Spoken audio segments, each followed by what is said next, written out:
This is the story of how I turned this guitar into this guitar. Coming up, stick around.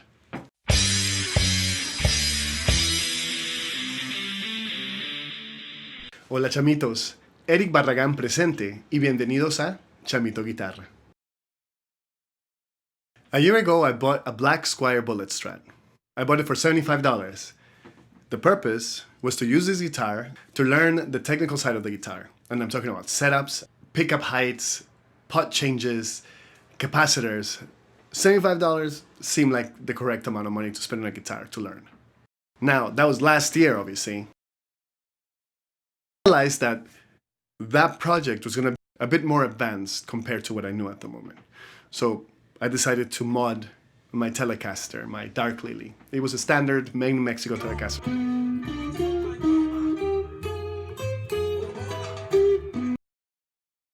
I love this guitar. This is an Ori Pure pickup. Now this is a Chinese pickup, handmade.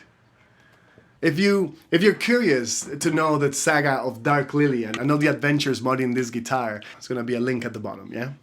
A couple months ago, I decided now's the time. I am going to finally work on that Squier. First thing I'm gonna do is I'm gonna paint it. Aqua. And I decided to use Rust-Oleum. I didn't use duplicate color. I didn't want to spend too much money on something that I was sure I was gonna mess up. And mess up, yeah. So I was like, watch this.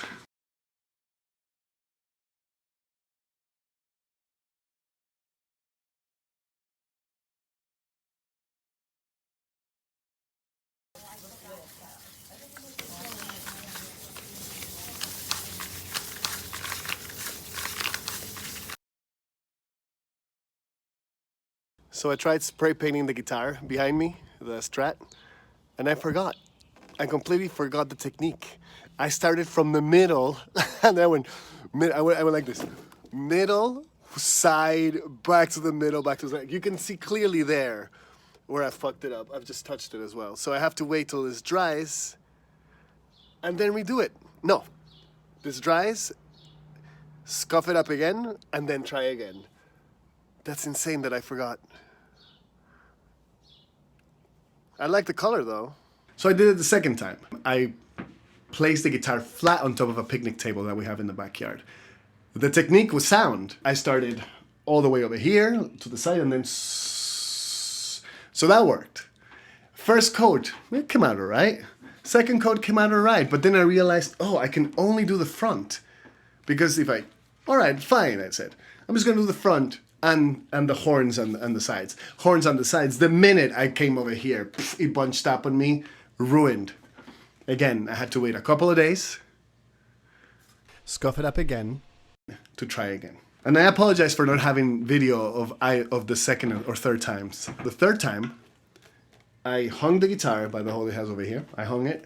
I had a metal pipe somewhere in the backyard. I placed it on a gate so that it would hang. First coat, all the way through, like all the way. I did the first coat, everything. It was working. Second coat, nice, it was working. Third coat, nice. Fourth coat, oh, okay. All right, third time's a charm, here we go. In between the fourth and the fifth coat though, for some reason I had sort of like just moved the guitar just a little bit so that this was closer to the gate. As I was going very evenly from this side, I noticed that as I'm going like this, the guitar is getting closer to, I try to move it to compensate. As I do that, I bunch up the paint right on this spot. Ruined.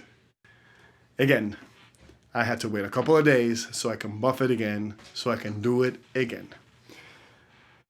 Oh boy. How many tries was that? That was 3 times, right? Third time's the charm, they say? No. For the fourth try, I decided to build myself a spray stand.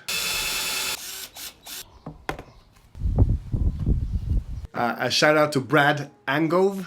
He's got his own channel here on YouTube. He doesn't know who I am, but I follow that guy. If you're into guitars and you're into finishing guitars and even just wood in general, this is the guy. There's a couple of YouTubers I follow and that have saved me and really, really solved my problem. So Brad Angove, you're gonna be linked down below.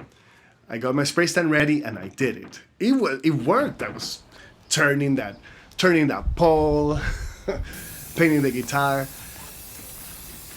But I was having a problem with the horns. And while the paint didn't quite bunch up, it was drying weird. So I'm not quite sure. You know what? At this point, I had tried it 4 times.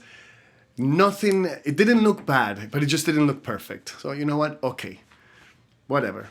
So I proceeded to the clear coat. I think I did 5 to 6 coats of clear coat. This is the clear coat I use. Again, not ideal, not what Fender uses certainly, but you've been hearing how much I've been fucking up. What am I gonna do? Okay, spend $30 on one of these? No, man. This was what? This was like $5. And this is good stuff. This isn't bad stuff. It's my fault. It's my fault. I mean, you see artists using spray paints and creating amazing murals. I get just one color, I'm messing it up. In the end, it came out. Sure, there was a lot of orange peel and little bumps here and there, but I knew that I was gonna buff it, with high grit sandpaper, and then I was gonna apply some Meguiar's to buff it and get it to shine. Now, unfortunately, the Meguiar's I applied was wrong. It was the incorrect one. I did Meguiar's hybrid ceramic wax, and really should have been the Meguiar's compound. So in the end, I had a body with the color that I really wanted. I wanted my guitar to be this color, and I had it. It didn't quite look very nice. It was very bumpy. It's smooth. It felt smooth. It's smooth to the touch, but it doesn't have that solid, sort of like armor feel that an actual guitar has. It feels like wood that's painted over with a little finish. That's what it feels like. I definitely didn't do a good job. The finish is not durable whatsoever. That little black gash you see, that's the actual color coming through indeed. But those others by the strap button are actually black stains from the cable. The guitar gets dirty very easily, and I'm sure this finish is going to peel very quickly.